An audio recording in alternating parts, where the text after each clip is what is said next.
Deuteronômio capítulo 1, versos 1 ao 8.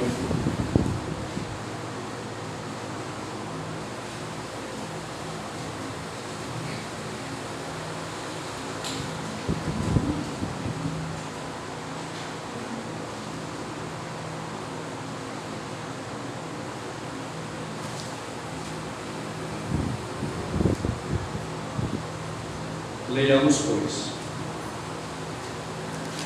Estas são as palavras ditas por Moisés a todo o Israel no deserto, a leste do Jordão, na Arabá, defronte de Sur, entre Parã, Tofel, Labã, Azerote e de Zoar. Em 11 dias se vai de Horebe a Cades Barneia, pelo caminho dos montes de Seir. No 40º ano, no primeiro dia do 11º mês, Moisés proclamou aos israelitas todas as ordens do Senhor acerca deles. Isso foi depois que ele derrotou Seom, rei dos amorreus, que habitava em Esbom, e em Edrei. Derrotou Og, rei de Bassã, que habitava em Asterote. A leste do Jordão, na terra de Moabe, Moisés tomou sobre si a responsabilidade de expor a lei. O Senhor nosso Deus disse-nos em Horebe: vocês já ficaram bastante tempo nesta montanha. Levantem acampamento e avancem para a serra dos amorreus. Vão a todos os povos vizinhos na Arabá, nas montanhas, na Cefelá, no Negueb, ao longo do litoral, a terra dos cananeus, que é o Líbano, até o grande rio, o Eufrates. Põe esta terra diante de vocês. Entrem e tomem posse da terra que o Senhor prometeu, sob o juramento dado aos seus antepassados, Abraão, Isaque e Jacó, e aos seus descendentes. Que Deus assim nos abençoe abundantemente com a porção da sua palavra. Nessa noite, o que Deus colocou no meu coração e vem falando ao longo desta semana, eu quero trabalhar com o seguinte tema: recapitulação, um método eficaz para a preparação do povo de Deus. Repetindo, recapitulação, um método eficaz para a preparação do povo de Deus. Só fazendo uma breve introdução, o apóstolo Paulo, ele escrevendo a sua carta aos Filipenses, no capítulo 3, no versículo 16, ele vai dizer o seguinte: andemos em conformidade com aquilo que temos alcançado. Dar a ideia de algo que já havia sido trabalhado e que deveria continuar sendo trabalhado. Para isso, a necessidade de uma lembrança contínua, para que isso permanecesse, fosse preservado, fosse mantido. O apóstolo Pedro, quando escreve a sua segunda carta, no capítulo 1, no versículo 12, ele vai mostrar de forma resumida um dos propósitos de escrever a segunda carta. Era fazer com que aqueles irmãos que já haviam recebido a primeira carta lembrassem de tudo aquilo que eles haviam ensinado. E o que é mais interessante é que o apóstolo Pedro diz: mas eu sei que vocês estão firmes nelas. Olha que interessante. O apóstolo Pedro sabia que eles estavam firmes, mas ainda assim traz a ênfase da necessidade, da importância urgente e cabal daqueles irmãos lembrarem daquilo que eles já sabiam. Por que é importante isso? Porque o livro de Deuteronômio, apesar de nós conhecermos como Deuteronômio, que a Septuaginta, que foi a versão grega, a tradução do hebraico para o grego, tem como significado uma segunda lei. Mas eu gosto de ver mais a perspectiva hebraica mesmo, que é Devarim, que significa o livro das recapitulações, ou o livro da revisão. Se nós formos observar, irmãos, meus queridos irmãos e irmãs aqui presentes, nós podemos perceber o que é a vida cristã senão uma recapitulação contínua no nosso viver diário acerca da revelação de Deus, que é a sua palavra, a fim de nós mantermos comunhão com Ele e uns para com os outros. Esse texto de Deuteronômio, toda a carta de Deuteronômio, conhecida como o livro das recapitulações, Moisés ele está recapitulando a história de Israel no deserto. E ele está enfatizando, ele está acentuando a fidelidade de Deus em detrimento da infidelidade de Israel diante da aliança que ele havia feito com Israel. E nós vamos observar que ao longo de todo o livro de Deuteronômio vai se repetir a expressão lembra-te ou recorda-te. Guardem bem isso na cabeça dos meus amados irmãos. Lembra-te e recorda-te. E aí o apóstolo Pedro, ele usa essa expressão também na sua segunda carta, mostrando como um dos propósitos ao escrever a sua segunda carta no seu primeiro público da época. É interessante que esse livro de Deuteronômio ele vai consistir, em sua maior parte, em discursos, em pelo menos 3 discursos de Moisés, aonde ele se encontrava nas planícies de Moabe.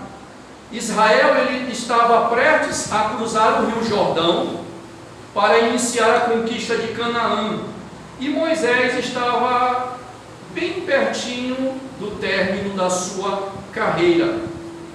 Vale lembrar que agora aqui nesse episódio, a primeira geração não existia mais. Números capítulo 13 e o capítulo 14 vai relatar isso. E Deus os havia castigado, e ele havia falado que por causa da incredulidade daquela primeira geração, os corpos deles ficariam expostos em todo o deserto.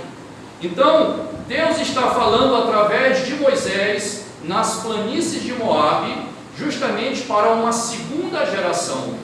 Lá em Números capítulo 14, você vai perceber que ele dá detalhes de quem era que iria morrer. Era justamente todos aqueles de 20 anos para cima, aqueles que haviam passado no primeiro recenseamento, que está lá no comecinho do livro de Números. Esses não herdariam a terra prometida, como havia falado, por causa da incredulidade, pois eles não criam de fato na revelação do Deus que os havia chamado. Então nós observamos que essa primeira geração que havia saído do Egito, estavam todos mortos, e agora Deus está levantando uma segunda geração que não havia presenciado as obras maravilhosas de Deus, e Deus, através de Moisés, está fazendo com que trouxesse à memória desse povo os grandes feitos que Deus havia manifestado em toda a peregrinação no deserto. Nós vamos observar que aqui Deus está recordando os preceitos da lei.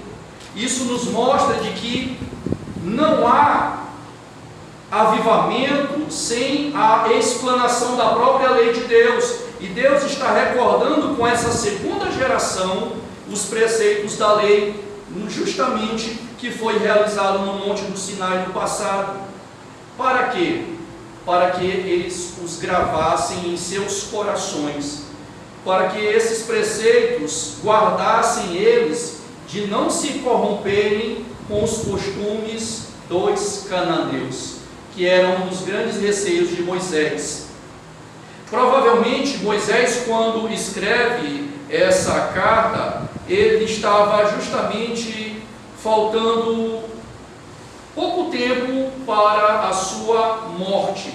O próprio texto vai dizer que no 40º ano, no primeiro dia do 11º mês, que provavelmente se referia a janeiro a fevereiro do nosso calendário, e ele estava proximamente faltando um mês para completar 40 anos de peregrinação no deserto, onde eles estavam ali estacionados nas planícies de Moabe. Então provavelmente isso aconteceu em 1405 a.C. aonde eles estavam nessas planícies de Moabe e aonde Moisés estava recapitulando tudo aquilo que foi registrado em Êxodo, Números e em Levítico. Mas por que recapitular? Você pode fazer essa pergunta. Por que a necessidade de uma revisão? Você já prestaram atenção quando você está em sala de aula, que quando o professor fala que é semana de prova, aqueles que melhor vão se sair bem são aqueles que se antecedem em maravilhosas revisões das disciplinas, em boas recapitulações de tudo aquilo que foi ensinado anteriormente. Não é um ensino novo, é um ensino que já foi estabelecido por cada professor, mas que agora aquele aluno com dedicação, com ênfase, vai se debruçar diante de cada disciplina ali, dedicar tempo, aplicação para fazer a revisão daquilo, para que quando chegar aquele grande dia, ele não ter o que temer. Ele vai encarar de igual para igual aquele grande desafio que é o teste, que é a prova. A revisão, a recapitulação, ela é importante na nossa vida cristã, na maneira como nós estamos nos comportando neste mundo, pois nós não somos deste mundo. Mas esse livro de Deuteronômio, ele tem alguns propósitos, e o propósito era preparar esse povo para entrar em Canaã. Não bastava apenas eles conquistar Canaã, se não houvesse uma mudança de mentalidade, se não houvesse uma mudança de mente, se não houvesse uma metanoia na cabeça deles. E é isso o que Deus está o tempo todo realizando no meio da igreja, nos preparando, nos capacitando para trabalhar nas nossas vidas a fim de que nós sejamos transformados dia após dia à imagem do nosso Senhor e Salvador Jesus Cristo. Nós observamos que também o propósito de apresentar os preceitos da lei em termos práticos e espirituais nessa nova terra que eles vão tomar posse. Eles precisavam, como o apóstolo Paulo fala em Efésios capítulo 4, ter um andar de modo digno, conforme a vocação que eles foram chamados. Eles precisavam andar em conformidade com o chamado deles. Nós observamos que aqui Moisés vai dar instruções relacionadas aos detalhes quanto à escolha dos futuros reis. O que me chama a atenção aqui, que nessas instruções e nessas advertências, também é falado acerca para que esse povo tivesse discernimento para discernir entre um falso profeta e um verdadeiro profeta de Deus. E o que é mais interessante, que ele vai destrinchar quais eram os critérios para identificar o que era um falso profeta e o que era um verdadeiro profeta. E é interessante que no critério lá não era apenas se a palavra se cumprisse, porque às vezes a palavra se cumpria do falso profeta, mas ele dizia, vamos adorar outros deuses. Entende? Então hoje é muito comum as pessoas dizer, até eu por muito tempo defendi isso, como definir se a pessoa é um verdadeiro profeta de Deus ou um falso profeta? Basta se cumprir, vírgula. Basta se cumprir, vírgula. Desde que ele continue nos ensinando a permanecermos dentro da vontade estabelecida por Deus na sua revelação, que é a sua palavra. Então, Deuteronômio vai trabalhar isso. E a igreja, mais do que nunca, precisa ter esse discernimento, mais do que nunca. Você que é adolescente, você que é jovem, você que é mulher, você que é ancião, você que é pastor, você que é líder na igreja ou não líder, leigo, teólogo ou não teólogo.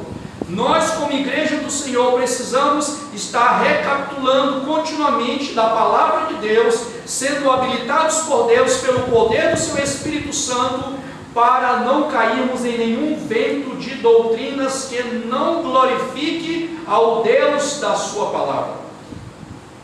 Uma outra questão que ele vai mostrar aqui como um propósito, é que ele vai mostrar os benefícios em decorrência da obediência e os malefícios em decorrência da desobediência.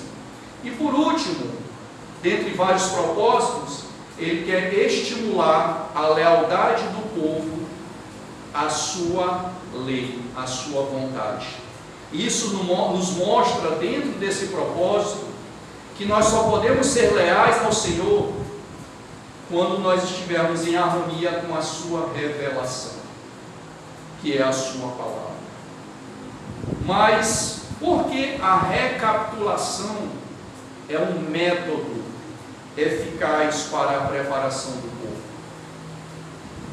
Você parou para analisar por que a recapitulação é um método eficaz para a preparação do povo de Deus? E nessa noite, baseado no texto que foi lido de Deuteronômio 1, eu quero extrair 6 lições desta recapitulação. E a primeira lição que eu quero tratar com esta amada igreja nesta noite, que se encontra no primeiro versículo, é justamente quando ele fala: estas são as palavras ditas por Moisés a todo Israel no deserto, a leste do Jordão. Percebam que às vezes a gente lê a Bíblia e não conseguimos identificar muitas coisas, por isso a necessidade de recapitular continuamente. A primeira lição que eu quero compartilhar aqui, e que Deus falou ao meu coração, é que Moisés, sendo direcionado por Deus, o livro de Deuteronômio, nesse versículo 1, está nos apontando para as 2 direções: para o deserto atrás do povo e para o leste do Jordão, que está à frente do povo. Ele está trabalhando 2 direções, passado e futuro. Olha que coisa interessante. E isso nos faz entender uma coisa. O que ele quer nos mostrar aqui é que nós devemos aprender com os erros do passado, a fim de tomarmos posse das promessas feitas ao seu povo no futuro. E nós estamos caminhando para lá, nessa nossa peregrinação. Nós estamos aqui, mas nós não estamos aqui, nós não somos daqui. Estas são as palavras ditas por Moisés a todo Israel no deserto, a leste do Jordão. Percebam que ele está fazendo questão de colocar esse detalhe do deserto, no deserto, fazendo com que essa segunda geração lembrasse do que aconteceu, as recapitulações dos fracassos de Israel. Quando uma igreja, ela não reflete, ela não revisa os seus conceitos, quando nós não passamos por esse processo de uma contínua revisão da nossa vida de fé, de como ela se encontra, nós temos a tendência de já estarmos mortos espiritualmente e não conseguirmos discernir essa morte espiritual. Estão conseguindo me acompanhar, compreender? O Deuteronômio aqui, irmãos, representa as últimas palavras de Moisés a Israel. Essa segunda geração estava sendo preparada para entrar na terra prometida. Israel estava à porta de Canaã, o deserto está atrás, e a leste do Jordão. Logo depois, quando Josué assumir, Deus vai fazer esse povo atravessar o Jordão. E isso nos mostra 2 esferas, 2 direções de passado e futuro. Nós observamos aqui que o apóstolo Paulo, em Filipenses capítulo 3, ele trabalha algo na mesma direção. E ele diz: olha, irmãos, não que eu tenha alcançado a perfeição, mas eu prossigo para alcançá-lo, pois foi para isso que eu fui alcançado por Jesus Cristo. Irmãos, não penso eu mesmo que eu já tenho alcançado, mas uma coisa faço, esquecendo-me das coisas que para trás ficam e avançando para as que estão diante de mim, prossigo para o alvo a fim de ganhar o prêmio da chamada celestial de Deus em Cristo Jesus. O apóstolo Paulo dizendo: olha, eu ainda não alcancei a perfeição, mas uma coisa eu faço, esquecendo-me das coisas que para trás ficam. Não tem como nós estarmos diante da presença de Deus, servindo ao Deus e servindo ao mundo. Ou servimos a Deus, ou servimos a Mamon. Ou nos entregamos a Ele verdadeiramente, ou vamos viver o tempo todo em cima do muro. Nós precisamos de fato compreender. Eu e você temos pouco tempo. Os dias são maus. O apóstolo Paulo, escrevendo a sua carta aos Efésios, no capítulo 5, do versículo 15 em diante, ele vai dizer: olha, remindo o tempo, porque os dias são maus. Buscai viver como sábio e nem como nécio, para compreender qual é a boa e perfeita vontade de Deus. Aqui essas duas direções que trabalham, passado e futuro, está fazendo com que essa geração olhe para o erro da primeira geração. E aqui nós podemos aprender com os erros dos outros e com os nossos próprios erros, a fim de nós passarmos pelo processo do aperfeiçoamento. A primeira lição: aprender com os erros do passado, a fim de tomar posse das promessas do futuro. E a pergunta que não quer calar nesta noite, a mim e a você, meus amados irmãos: existe algo que te prende no passado e que te impede de te alegrar no teu Deus e vislumbrar as riquezas da eternidade de Deus em Cristo Jesus revelada a você, manifestada em sua graça maravilhosa? Faça essa pergunta para você. O que está te prendendo? Qual é a área específica que te prende neste mundo e que faz com que você perca a sua alegria da grandiosa salvação que Deus entregou a você? Hoje é noite de nós revisarmos, recapitularmos a maneira como nós estamos caminhando nesta terra. Aprender com os erros do passado, a fim de tomar posse das promessas do futuro. Essa é a primeira lição que nós extraímos da importância de uma boa recapitulação. E isso ninguém pode fazer por mim, e isso ninguém pode fazer por ti. É o autoexame que o apóstolo Paulo fala lá na primeira carta aos Coríntios, no capítulo 11, aquele texto que nós usamos tanto para a celebração das ceias, da ceia do Senhor. Uma segunda lição que nós vamos observar no versículo 2 e no versículo 3. No versículo 2 ele vai falar que desde Horebe, ou Monte Sinai, até Cades Barneia, a peregrinação seria prevista de 11 jornadas ou de 11 dias. E aí no versículo 3 ele vai falar do tempo específico que Moisés começa a relatar isso, recapitulando para a segunda geração. E aqui ele está falando de questões de barreiras geográficas. Mas é aí que entra a segunda lição que esse texto, nas suas entrelinhas, está nos mostrando. Essa segunda lição que nós podemos extrair com uma boa revisão da nossa vida cristã, uma boa recapitulação da vontade de Deus para as nossas vidas, e que tem tudo a ver com a proposta do livro de Deuteronômio, é justamente lembrar e identificar qual é a raiz do problema. Ora, se a caminhada era para ser em uma jornada de 11 dias, porque durou 40 anos? Será que os principais obstáculos eram geográficos? As principais barreiras era a distância, era o cansaço físico, era a seca? Tudo isso aparentemente, em uma visão medíocre e superficial, nós poderíamos nomeá-las como as causas dos problemas.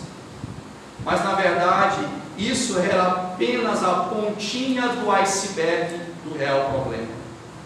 E isso é muito similar a mim e a você. Às vezes nós estamos dando nomes às questões erradas, nós estamos fazendo identificações erradas das reais questões que estão nos fazendo morrer espiritualmente. Uma viagem que deveria demorar 11 dias leva 40 anos. Não houve barreiras físicas, mas aqui eram problemas espirituais. Se você, ao chegar em casa, vai compreender perfeitamente quando você ler Números capítulo 13, quando eles chegam em Cádiz, chamada de Cádiz Barneia, e que Deus orienta Moisés a enviar espias para espiar a terra. Quando eles voltam com um relatório, com um cacho de uvas, teve mais outras provas concretas que eles trouxeram, não foram só as uvas também, trouxeram outros frutos de lá. 10 trouxeram um relatório negativo, e quando o povo ouve aquele relatório negativo, diz que eles começam a chorar.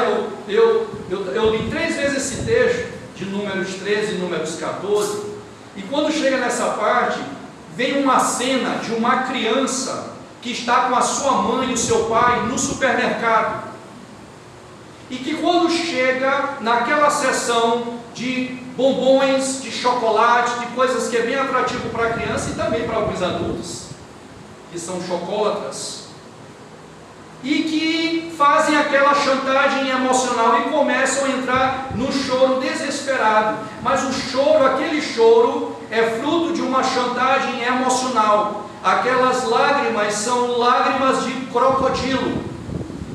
Diz que quando eles souberam disso, eles choraram em alta voz, em Números 13 e Números 14. E eles começaram a se queixar diante de Deus. Foi para isso que Deus nos trouxeste, nos tiraste do Egito para perecermos? Vamos levantar um líder e retornar para o Egito. Queridos, essa mentalidade ainda é bem viva no meio da igreja hoje. Quantas pessoas estão dentro das igrejas evangélicas, saíram do Egito, mas ainda são escravas da mentalidade egípcia. Saiu geograficamente do Egito, mas ainda não experimentou a obra regeneradora do poder do Espírito de Deus, levando-o a crer verdadeiramente no Senhor Jesus Cristo. Pode ser até batizado, podem até ter descido as águas. É interessante, no finalzinho do capítulo de Números 14, quando Moisés transmite todas essas palavras a todos os israelitas, eles choram amargamente. Diz que na madrugada eles vão para o alto da região montanhosa, e diz que aparentemente eles reconhecem que cometeram pecado, mas aí agora eles tomam uma atitude precipitada e querem tomar posse da terra que Deus os havia dado, só que agora sem a autorização de Deus. E Moisés vai dizer para eles: olha, não façam isso, porque Deus não está com vocês. Na nova versão internacional vai dizer assim: olha, não façam isso, isso não vai ter sucesso. Ele usa a expressão de sucesso, ou seja, vocês vão fracassar, porque a arca da aliança não vai com vocês, nem a presença de Deus vai com vocês. E tanto é que eles foram derrotados pelos amalequitas e os amorreus. É interessante que aqui os israelitas deveriam marchar para a terra prometida com plena fé nas promessas do Senhor. Isso mostra, irmãos, que apesar de eles terem chorado amargamente, isso demonstra que estava longe de ser um coração arrependido. Quantas vezes nós também estamos clamando a Deus, orando a Deus, para Deus resolver algumas causas nossas, E quando Deus parece que resolve não nos atender no nosso tempo, da nossa forma, da nossa maneira, e nós começamos a revelar o que está dentro do nosso coração. Pessoas às vezes saem da igreja quando as coisas começam a ficar difíceis, quando os dias maus começam a bater a porta da sua casa. É interessante que lá no capítulo 8 de Deuteronômio vai falar o motivo, o real motivo de todas as provas que veio no deserto, que era para provar aonde estava o coração daquele povo. As provações que vêm a mim, que vêm a você, é fundamental para que você mesmo perceba e identifique o que está dentro do seu coração. E além do que está dentro do seu coração, é onde e em quem está o seu coração. Em quem a sua vida está fundamentada. Em quem a sua fé está fundamentada. Você de fato está alicerçado na graça redentora de Cristo Jesus. Porque se você estiver alicerçado na graça de Jesus, a prova vem, a tribulação vem, os dias maus vêm, mas Deus, em sua infinita bondade e fidelidade, Ele te preserva sobre todas estas situações.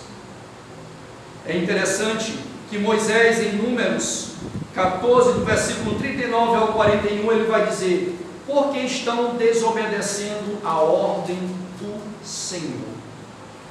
Pareceu quando Saul, que cansado de esperar Samuel, quis oferecer o sacrifício sem a autorização de Deus.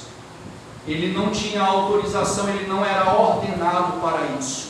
E isso nos mostra que nós temos que ter cuidado com algumas coisas que aparentemente são até estabelecidas por Deus, mas que podem nos levar a alguma ortodoxia morta, sem vida, sem brilho nos olhos, sem entusiasmo, sem paixão, sem o brilho do primeiro amor.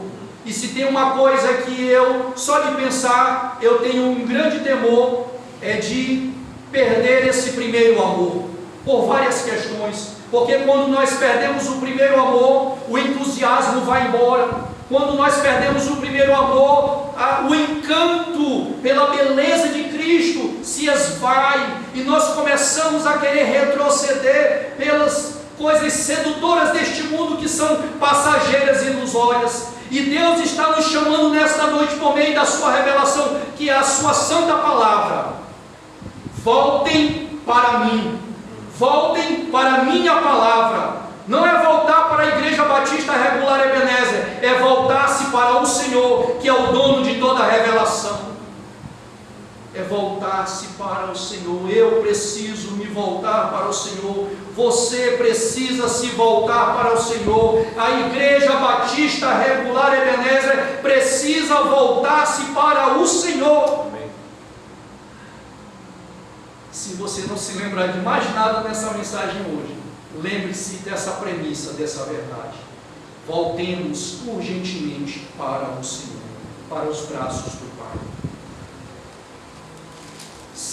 Segunda lição: lembrar e identificar a raiz do problema.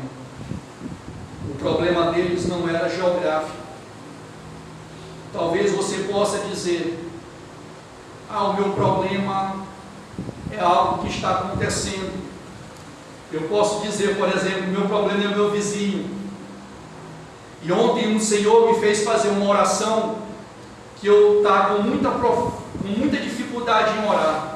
Quando eu fui começando a orar, o Espírito de Deus me conduziu uma oração que eu senti a presença do Espírito Santo de Deus, e eu só comecei a oração: Deus, eu não vou mais orar para o Senhor mudar a situação do meu vizinho, mas eu quero que tu mude o meu coração.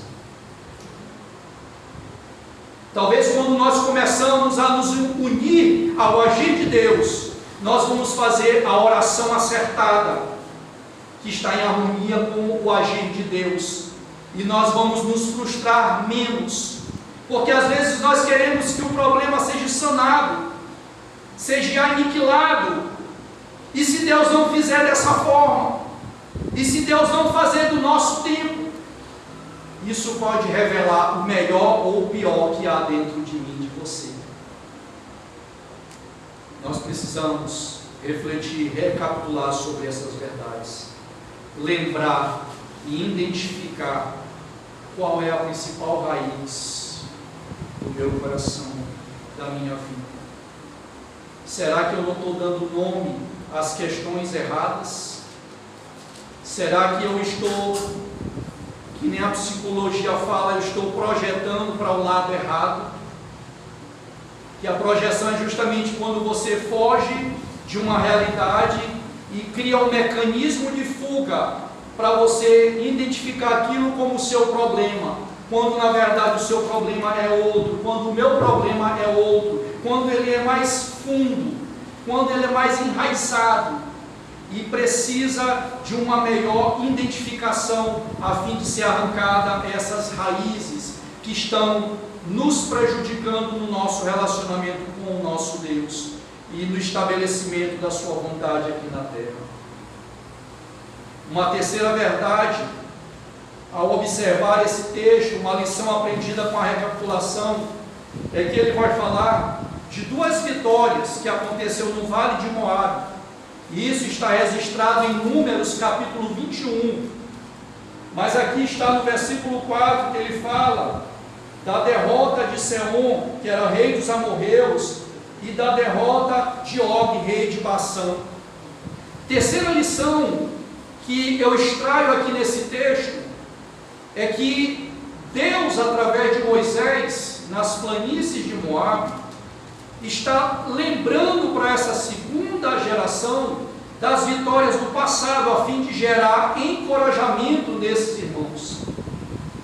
Um povo desencorajado é um povo que faz número, é um povo que pode fazer muito barulho e não sair do lugar. É o que aconteceu quando eles ouviram o relatório dos 10 e não quiseram dar ouvidos ao relatório de Caleb e de Josué, que estavam na fé, que estavam na visão ali da fidelidade das promessas de Deus. E por isso eles foram ceifados no deserto. Por isso agora o tratar é com essa segunda geração. E Deus quer tratar comigo e com você. Deus quer tratar como Ele continuamente. Eu vejo o esforço do pastor André aqui se esmerando na bendita palavra de Deus, e não há outro caminho, é só na Escritura, é somente pela Escritura, pois ela é o poder de Deus e salvação para todo aquele que crê. É somente pela Escritura que a igreja vai ser avivada. É somente pela Escritura que nós podemos retornar ao primeiro amor. É somente pela Escritura, pois ela é palavra de Deus. A minha palavra não tem poder algum para alcançar o coração de alguém que está aflito ou desanimado. E quando eu olho essa verdade, que lembrar das vitórias do passado pode gerar encorajamento. Você já percebeu como a nossa memória é curta? Quantas vezes eu e você estamos desanimados, abatidos, porque nós nos esquecemos de quantas vitórias tremendas Deus já nos deu. Muitas vitórias Deus já nos deu, Deus. Muitas vitórias Deus já tem dado a você, João. Muitas vitórias Deus tem dado ao pastor André, a cada irmão aqui, a cada irmã aqui. E agora no presente vai vindo batalhas e nós vamos nos esquecendo disso, da fidelidade de Deus, do cuidado dEle, da proteção dEle, da provisão dEle, dos livramentos dEle, da preservação dEle por meio do Espírito Santo, para que nós não venhamos a apostatar da fé no seu Filho amado. Essa terceira lição nos fala da importância de uma boa recapitulação como um modelo de preparação para a igreja do Senhor. nós podemos continuamente ser instrumento um na vida do outro, para encorajarmos uns aos outros. Não espere o seu irmão desfalecer, a fim de você encorajá-lo. Faça um trabalho preventivo, seja por meio de uma ligação, seja por meio de uma mensagem no WhatsApp. Dobre os seus joelhos. O que você não pode fazer presencialmente, você pode fazer diante do Deus eterno, de joelho, clamando em favor da causa do teu irmão, e Ele há de ouvir e manifestar a sua misericórdia e o seu poder. Lembrar das vitórias do passado gera encorajamento. E eu estava me lembrando do domingo que a irmã Valterlene falou do testemunho dela, e aquilo ali edificou muito o meu coração. Ela estava falando da questão de ser fiel nos dízimos das ofertas, e Deus nunca havia a desamparado, e Deus sempre manifestava, a surpreendia. E Deus é um Deus de surpresa mesmo, irmãos. Deus, Ele nos surpreende. Não podemos nos esquecer disso. Isso não é coisa de pentecostal, não. Isso é coisa do povo de Deus, da igreja do Senhor, de um povo que está recapitulando e aprendendo e sendo preparado para aquele grande dia. Deus é um Deus que surpreende um povo que confia verdadeiramente na fidelidade das suas promessas. Essas batalhas, irmãos, aconteceram no caminho do vale de Moabe. Elas são uma antecipação das vitórias que o Senhor daria aos israelitas na própria Canaã. E quando eu fui convidado para trazer a mensagem, eu não sei porquê, mas veio logo Deuteronômio, e eu fiquei orando, pedindo a confirmação de Deus. E nós vamos viver uma etapa agora no segundo semestre, a Igreja Batista Regular Ebenezer, que nós vamos precisar mais do que nunca de encorajamento da parte de Deus, por meio da sua palavra, pela atuação do seu Espírito e pela atuação mútua de uns para com os outros. Vamos precisar de encorajamento físico, mental, emocional e principalmente espiritual, porque eu tenho plena certeza de que quando essa obra acontecer, dos pilares, das fundações do templo, eu sei que isso não é o foco é Cristo, mas isso é para que o nome de Cristo seja glorificado. Vai acontecer situações na minha vida e na sua vida para gerar desânimo, e nós vamos precisar mais do que nunca de estarmos unidos para a glória de Deus. Quarta lição que nós extraímos dentro dessa importância dessa recapitulação, que se encontra no versículo 5 e no versículo 6. É interessante que no versículo 5 diz que Moisés tomou a responsabilidade de expor a sua lei. E dentro dessa exposição da lei, ele começa com o nome do Senhor, o Senhor, o nosso Deus. É interessante que em toda a trajetória do livro de Deuteronômio vai surgir essa expressão, o Senhor nosso Deus e o Senhor o teu Deus. E isso nos mostra, dentro dessa quarta lição, que toda a exposição que traz glória para Deus, ela está fundamentada no caráter e na presença de Deus. Porque o nome para o judeu representa isso, presença e caráter, o que a pessoa é em essência. E quando nós perdemos isso de vista, nós perdemos toda a nossa perspectiva de vida cristã. Neemias, quando soube da notícia que os seus irmãos estavam em profunda desolação, a oração dele revela essa exposição aqui de Moisés. Quando ele ora, ele invoca a fidelidade do Deus que é temível. Ele primeiro, na parte A da sua oração, por ele ter uma boa teologia, uma teologia bíblica, uma teologia que traz a glória, somente a glória para Deus, ele deposita a sua oração a Deus, reconhecendo quem é Deus. Uma igreja que traz a glória devida a Deus é uma igreja que zela por uma oração que é bíblica, por uma exposição bíblica, que revela quem é Deus aos seus irmãos, às suas ovelhas, ao seu rebanho, a fim de que esse povo cresça mais e mais dentro da vontade estabelecida de Deus. Deus, Ele revelou o seu nome a Israel. Deus está revelando o seu caráter, a sua presença. Deus está mostrando para essa segunda geração que o livro de Deuteronômio não se trata apenas de um livro de repetições, mas é para mostrar para essa segunda geração os privilégios e a responsabilidade que esse povo tem dentro da aliança.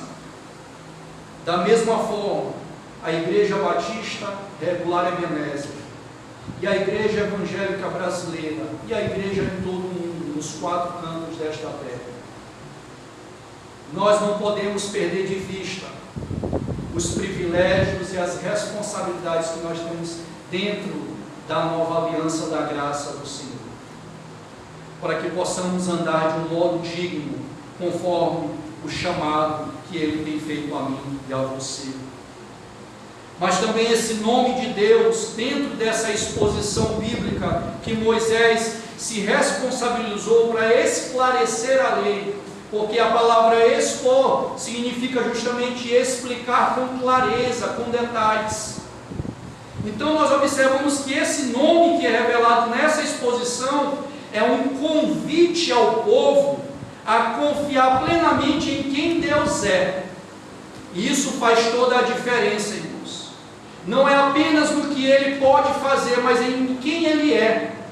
Porque quando nós olhamos dessa primeira perspectiva, nós somos convidados por meio da revelação do nome de quem Deus é, mesmo que as coisas não sejam resolvidas imediatamente, nós vamos continuar descansando em quem Deus é. E o que Deus fala por meio dessa 4ª lição, dessa exposição que Moisés está fazendo, fundamentada no caráter de Deus, revelado pelo seu nome, é que nós precisamos descansar em quem Deus é. Sabe por que nós paramos na nossa vida de oração? Sabe por que nós ficamos desestimulados na vida continuada do estudo da palavra de Deus? É porque nós começamos a parar de descansar na beleza de quem Deus é. Um Deus eterno, um Deus todo-poderoso, um Deus onisciente, um Deus onipresente, que até aqui tem cuidado da sua igreja. E que, conforme a teologia de Paulo, ele diz que aquele que começou a boa obra há de completá-la até aquele grande dia. Quando nós deixamos de descansar em Deus, nós queremos fazer que nesse povo em Números 14, subir a região montanhosa para tomar a terra prometida à força. Nós começamos a criar planos paralelos, alternativos, alheios à vontade de Deus, entende? Só que isso vai nos levar a maiores frustrações. E aquilo que poderia, por exemplo, aqui durar 11 dias, pode se transformar em 40 anos na minha e na sua vida, por causa da nossa falta de descansar em Deus. E descansar em Deus não é para você ficar se embalando numa rede. Descansar em Deus é você confiar em Deus, não tomar uma decisão precipitada, fundamentada apenas nos teus sentimentos e nas tuas emoções. Nós não somos um povo que somos movidos a tomar decisões por sentimentos ou emoções. Nós somos um povo regido unicamente, exclusivamente, como um manual de regra e fé, a Bíblia Sagrada, a Palavra de Deus, e não os teus sentimentos e as tuas emoções. Mas nós somos tentados, e esse que vos fala é muito tentado também a tomar decisões por emoções e sentimentos. E esse ano, esses últimos anos, mais do que nunca, irmãos. Mas ao mesmo tempo que eu sou tentado a tomar decisões pelas minhas emoções, movido por algumas angústias, por algumas preocupações. Ao mesmo tempo eu ouço uma voz mais forte que me conduz às entrelinhas desse livro sagrado e que me renova. Não resolve o meu problema de imediato, mas renova o meu homem interior, que precisa ser renovado dia após dia. A quarta lição de uma boa recapitulação é a exposição da lei, da revelação de Deus fundamentada no caráter de Deus. Quinta lição de uma boa recapitulação. O versículo 6, isso aqui foi uma das coisas que mais falou no meu coração. No versículo 5 e na parte A do versículo 6, ele vai dizer: olha, vocês já estão muito tempo ali na região da montanha, na região montanhosa, se referindo ao Monte Sinai. Vão, avancem e tomem posse da terra prometida. Quinta lição que esse versículo 5 nos fala é: nós precisamos, como povo de Deus, sairmos do nosso estado de letargia espiritual para o centro da vontade de Deus. Amém. Hebreus capítulo 5, o autor de Hebreus lá em capítulo 5 fala que havia alguns dentre eles que estavam sendo negligentes no ouvir, tardios no ouvir. Só que no grego, a ideia do tardio no ouvir é ser negligente, é uma negligência, é uma indiferença ao que Deus está falando com você. Sabe quando alguém está falando com você e você faz de conta e você ignora essa pessoa? Tem 3 pessoas aqui, você está conversando com alguém, aí chega uma terceira tentando entrar na conversa e aí você ignora, despistando com assuntos paralelos para não dar atenção àquela pessoa. É essa a ideia que o autor de Hebreus, lá no capítulo 5, vai trabalhar, de que alguns estão sendo tardios para ouvir, estão sendo negligentes, indiferentes. Aqui no versículo 5, ele está dizendo o seguinte: olha, saiam, porque aqui esse lugar é o lugar da revelação, não é o lugar do destino. Não é o destino. É um momento importante, mas para um propósito, para um destino maior. Aconteceu com isso na igreja, após a ascensão de Jesus, quando eles aguardaram o batismo com o Espírito Santo no Pentecoste. Logo depois, houve perseguição, exceto os apóstolos. Foi crente saindo para tudo quanto é lado, para Samaria, para a Judéia, inclusive Filipe chega em Samaria pregando o Evangelho. Por quê? Porque assim como o monte não era o destino, Jerusalém também era um ponto importante, mas não era o destino. Eles estavam ali sendo preparados para um propósito maior, para os 4 cantos desta terra. Uma igreja que ouve a voz de Deus, ela pode ir muito além do que ela pensa e do que ela imagina. Uma igreja que ouve a voz de Deus e segue a sua voz. Então, nós, irmãos, estamos vivendo tempos que Deus está nos chamando para a sua obra. E Ele está contando com você que é adolescente, jovem, homens e mulheres. O irmão Pedro, não importa a sua idade, não importa o seu grau de escolaridade, Deus está te chamando para que você seja usado poderosamente no poder do Espírito de Deus, na obra que Ele tem convocado a cada um dos senhores e senhoras. A montanha aqui, irmãos, não era um destino, mas era um ponto na jornada para a terra prometida. O povo, ele tinha que passar para o lugar do cumprimento da promessa. O ciclo de santidade deveria ser ampliado, não apenas cercar o Monte Sinai, mas também em Canaã e os 4 cantos da terra.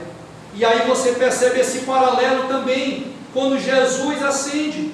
E isso vai acontecendo até chegar os confins da terra. E o Evangelho chega em um município chamado Passo do Lumiar, onde Deus traz um americano, conhece a sua amada aqui na terra do Maranhão, e aqui nós estamos para glorificar o nome do Senhor. Por isso que uma igreja que ouve fielmente a voz do Senhor, ela pode ir na força do Senhor, além do que pensamos e imaginamos.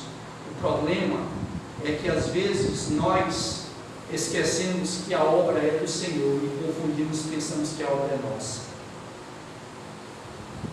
Por isso que uma igreja precisa ter vida de oração, para ouvirmos a voz do seu Espírito Santo e termos discernimento qual é a sua vontade. Qual a sua vontade para a sua amada igreja. Nós precisamos sair desse estado de lentidão espiritual para o centro da vontade de Deus. Irmãos, eu não sei os irmãos, mas eu tenho percebido que cada dia que se passa, a vida para o verdadeiro cristão está ficando um pouco mais estreita. Parece que cada vez mais temos menos espaço. É porque está bem próximo daquele grande dia. Amém. Mas enquanto esse dia não chega, Deus nos convoca para a sua boa obra. É interessante que eles estão a leste do Jordão. E cruzar o Jordão é um momento decisivo nas Escrituras. É uma passagem para o lugar da bênção prometida. Logo, logo após a morte de Moisés, as águas do Jordão vão se abrir com Josué. Lá em Josué capítulo 3, versículo 4. E justamente o nome de Josué significa o Senhor salva. Mais tarde, nas mesmas águas do Rio Jordão, as águas vão se dividir com Eliseu.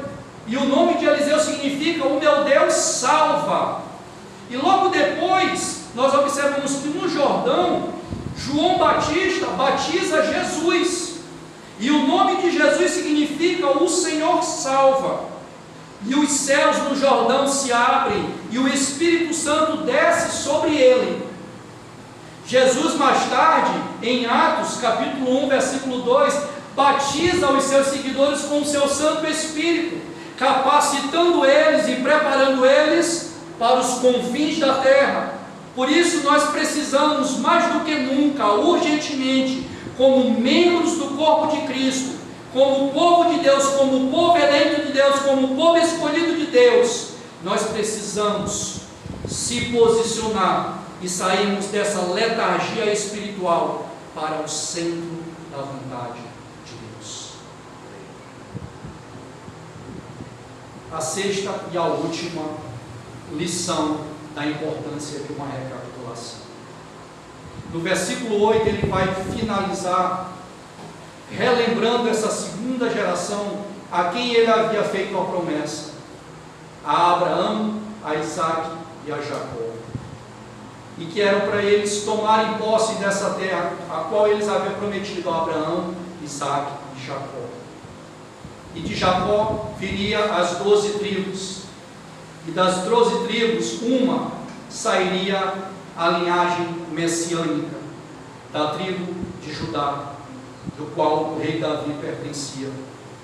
Então nós observamos que a sexta lição de uma boa recapitulação é de que toda a nossa vida cristã, a promessa de salvação, a promessa de santificação, a promessa de que nós podemos sim, em dias difíceis, ter a alegria e a certeza da salvação, tudo isso, o nosso serviço a Deus, a nossa vida de oração, as nossas convicções doutrinárias e teológicas para a glória de Deus, tudo isso não existiria se não fosse a fidelidade daquele que nos chamou.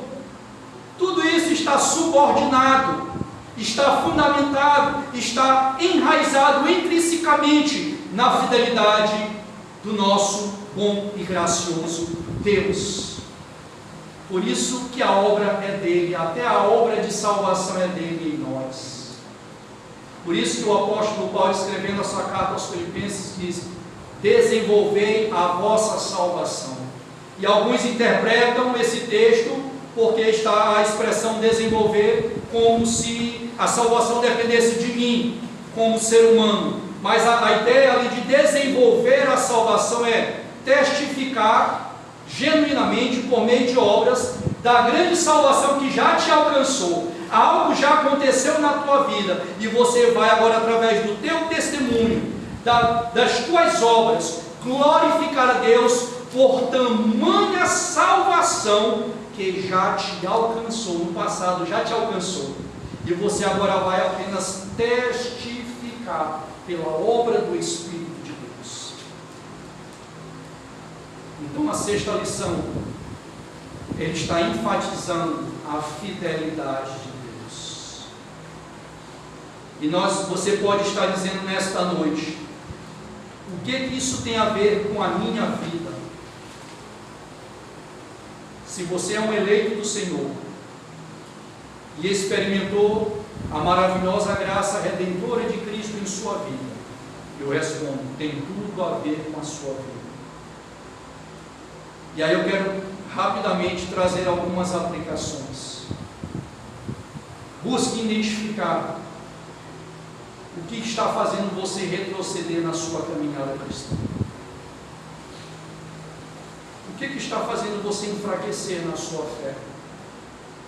O que está gerando desânimo, desestímulo pelas coisas eternas do Senhor? E isso não é só para jovem e adolescente, é para nós adultos, anciãos. Isso são batalhas dos mais novos aos mais experientes, até de pastores, passam pelo processo de esfriamento na fé. E nós precisamos identificar a fim de estarmos orando uns pelos outros. Busque identificar qual é a raiz, a principal raiz do seu problema. O que está alojado no seu coração, que está te afastando do Senhor. Lembre-se que a vida cristã, ela não é feita só de sofrimento. Deus tem os seus momentos de escape, e nesses momentos de escape, Ele promove a mim e você vitórias. E essas vitórias servem de conforto, de consolo, de encorajamento. Nós não precisamos de vitória, porque vivemos pela fé, mas pela sua bondade e graça, Ele nos concede vitória, primeiro para que o nome dEle seja glorificado, e para que nós possamos ser renovados nele a cada dia, até aquele dia ser perfeito. Não desanimemos, Igreja Batista Regular Ebenezer, de amar as Escrituras, de amar homens e mulheres que amem as Escrituras, de líderes e pastores que subam nesse púlpito, que são fiéis à exposição das Escrituras, fundamentada no caráter de Deus, de quem Ele é, e não somente no que Ele pode fazer. Experimentaremos menos frustrações na nossa caminhada de fé. Uma outra aplicação que eu quero trazer para a amada igreja, a penúltima aplicação. Perceba que desde quando você se converteu, Deus quer promover crescimento e amadurecimento na sua vida. Mas como o autor de Hebreus fala no capítulo 5, que muitos ainda estão se alimentando de leite, mas eles eram para estar se alimentando de coisas sólidas, mas precisam rever as questões básicas. É hora de sairmos de um estado de infantilidade para um estado de amadurecimento nesse processo. Não se contente com o estado que você se encontra hoje. Queira sempre mais e mais de Deus na sua vida. Não se contente. Busque mais e mais ser alimentado da palavra de Deus, para que você possa ser um jovem, um homem, uma mulher que ame mais e mais a Deus e se afaste daquelas coisas que Ele abomina. E a última, mesmo quando você vier a fracassar em alguns momentos da sua caminhada de fé, mesmo que você em algum momento não for aprovado por Deus, e você for tomado por tamanha culpa e vergonha, como Adão e Eva foram no Éden. Mas saiba de uma coisa, que tem alguém que fez um sacrifício uma única vez por ti, e que Ele cobre as tuas vergonhas, totalmente e completamente, que é Cristo Jesus. Olhe pela fidelidade de Cristo, que foi manifestada no seu Filho, na cruz do Calvário. Olhe para Cristo em momentos como esse. Se você fracassou em algum momento, esse mês, essa semana, desanimou, deixou de orar, deixou de ler a palavra, não deixe que o inimigo das nossas almas coloque algum pensamento contrário a fim de te enfraquecer mais e mais e você acabar acreditando nas propostas dele.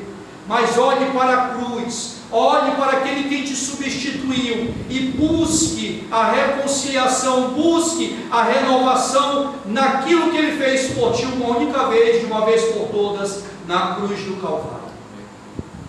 E que Deus continue tendo misericórdia da minha vida, das nossas vidas, nos sustentando, e que ao sairmos daqui, o seu doce Espírito nos leve a uma semana de uma maravilhosa recapitulação para a glória do Senhor.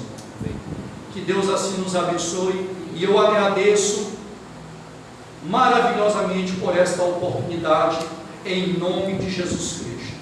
Deus seja louvado. Passa a palavra ao pastor André.